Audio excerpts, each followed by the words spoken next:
Hello my dear student, आज हम देखेंगे दर्पण सूत्र क्या होता है। बहुत ही छोटी क्लास होने वाली है, 1-2 मिनट की क्लास होगी बस। बहुत ही इसमें मैं सिर्फ यही बताऊंगा कि दर्पण सूत्र होता क्या है बेसिकली, जिस पर हमको बहुत सारा क्वेश्चंस लगाना है। ये होता है दर्पण सूत्र, अभी मैं बताता हूँ पढ़ के, बस आप ध्यान से देखिए। तो students, welcome to my channel master classes. My name is Talib और आप देख रहे हो मास्टर क्लासेस यूट्यूब चैनल।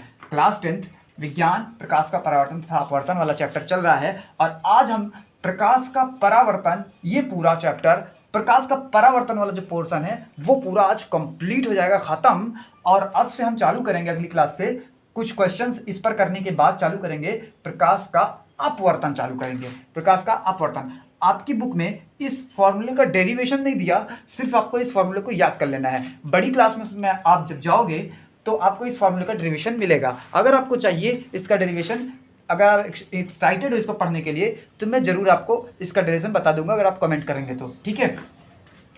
तो दर्पण सूत्र होता है कि किसी गोलीय दर्पण, हम पढ़ रहे हैं, क्या पढ़ रहे हैं, गोलीय दर्पण पढ़ रहे हैं, उत्तल दर्पण और अवतल दर्पण। तो अवतल दर्पण और उत्तल दर्पण के लिए, दोनों के लिए ही यही फॉर्मूला होगा। किसी गोलीय दर्पण के बिंब दूरी, बिंब माने होता है वस्तु, बिंब माने क्या होता है, वस्तु, ठीक है। मैंने पिछली क्लास में बताया था, आज बता रहा हूँ। बिंब दूरी u, इसको u से लिखते हैं, आपको याद होगा। बिंब दूरी u, प्रतिबिंब दूरी v तथा फोकस दूरी f के बीच जो संबंध होता है, संबंध ही क्या कहलाता है, दर्पण सूत्र कहलाता है। यही ये संबंध है, 1/f बराबर 1/v प्लस 1/u। ये संबंध है। आपको इस फॉर्मूले को एकदम रट के याद कर लेना है, एकदम खा जाना है, चाहे रट के याद कर लो चाहे जैसे, क्योंकि आपके फॉर्मूले में आपकी बुक में ये डेरिवेशन नहीं दिया है क्लास 10th में। तो आपको, अगर आपको डेरिवेशन जानना है तो मैं बना तो दूंगा अगली क्लास में, लेकिन आपके एग्जाम में नहीं आएगा ये, ठीक है। दर्पण इसका जो है फॉर्मूला डायरेक्ट ही लिखना होगा, लेकिन आप कहेंगे तो मैं अगली क्लास में इसको ड्राइव करवा दूंगा, ठीक है। जहाँ f क्या है, फोकस दूरी है, स्मॉल f क्या है, फोकस दूरी, स्मॉल v क्या है, प्रतिबिंब दूरी, प्रतिबिंब दूरी होना चाहिए था, यहाँ पे दूरी नहीं है, लिख देता हूँ, प्रतिबिंब दूरी। u क्या है, बिंब दूरी यानी कि वस्तु की दूरी।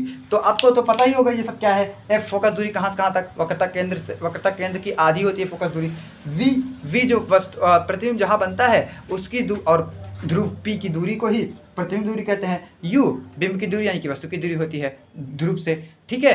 तो इसको आपको याद कर लेना है। अगली क्लासेस में इस पर धुआंधार हमको इस पर ट्रेनिंग देनी है आपको कि इस पर बेस्ड क्वेश्चंस कैसे होते हैं, कैसे लगाया जाता है। मिलते हैं नेक्स्ट क्लास में। Thanks for watching, all the best.